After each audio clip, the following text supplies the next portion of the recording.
The business headlines. Cory Johnson joins us today. Cory, the chief market strategist at Futurum. He's the host of the Drill Down podcast. I said we're going to talk about tech, Cory, because I want to talk about Elon Musk's concerns about humanity with this lawsuit against OpenAI. He sued the company. I'll put up the headline from Fortune, where OpenAI signs an open letter to build AI responsibly, just days after Elon Musk sued the company for putting profit ahead of people. So bring this, Elon Musk doesn't like the founder of OpenAI, right? That's a big part of it. Well, he used to.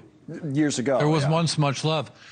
There is no question. Elon Musk is right that OpenAI has completely changed its focus from creating the best possibilities of AI for the benefit of society to making a for-profit company. The reason is those searches that people do on ChatGPT and so are very, very expensive to do. Some estimates say that every search can cost the company up to $5 or $6 per search. And so they needed so much more money that they had to change their business model. That's the OpenAI defense.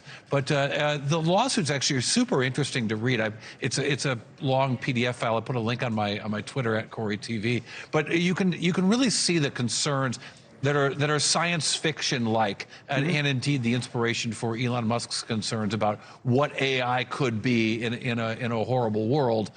He's imagining that and thought that he was starting OpenAI for the purpose of fighting off that potential horrible future, and leading now to this lawsuit about what the future technology is going to look like. Now, the thing about Musk is, a genius in many ways, and just obviously a trendsetter in many ways, and be one of the people that we remember, that the world remembers when we're all gone for many, many years, is that he does have a tendency, with all of that said, to kind of get ahead of things. His timing can be way off on certain things. I mean, whether it's cars driving. You mean like when he says he's going to deliver a truck and it shows up 3 years late? Exactly. All that I'm going to hold off on the genius stuff. Right. But I do think that he's really inspired by this science fiction.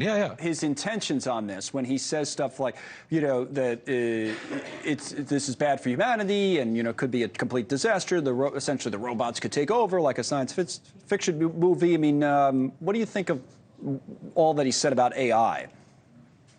Well, I think that his concerns about AI are really interesting and probably important to think about. I can't help but think about what happens. I'm reading this biography about Robert Oppenheimer, of course, the subject of that great movie last year. I said great movie. I didn't see it, but I heard it's a great movie. It was. It was a great movie. But some of those concerns expressed by scientists right then were not understood at the time. And I think some of the concerns expressed by people who are creating AI are not well understood by the public at large. And so I think it's something worth thinking about to consider. A cynic might look at this and say that it might give Elon Musk a legal cover for wanting to take his money out and indeed make a profit from his early investment in OpenAI. But only a cynic would say that. I think that this is, there are some real concerns about what the future of AI is, whether it helps Elon Musk and others get rich or not. Well, fortunately, neither one of us is a cynic, fortunately for the sake of this conversation. The one other story I want to ask you about today is Apple. There was a headline came out earlier today about Apple being fined in Europe over its music streaming competition, $2 billion or 2 billion euros for abusing dominant position in the market. Importance of this, and what did you make of it?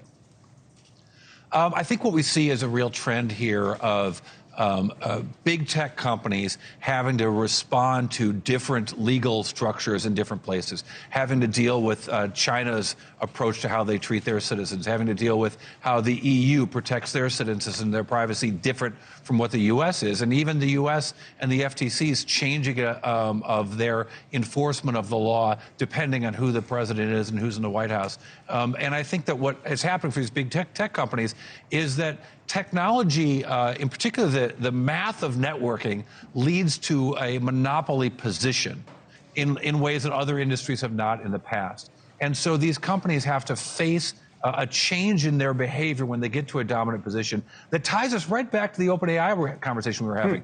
Is Google going to be second in AI, or is OpenAI going to be the leader and be dominant? And our concerns about the way they do their business practices concern the way our citizens get to live around the world. You see the big tech companies like Google, like Apple, having to deal with a different administration, a different world illegally in Europe and the U.S. I think we're going to see the same thing throughout technology in the future. That is very interesting. Not only are you not cynical, but tying those two stories together, I'll take the genius label off of Musk and just give it to you for today. Thank you, Cory. No. Go on. No, really, go on. Yeah, right. No, seriously. Tell me more. Cory Johnson with us on the Business News today.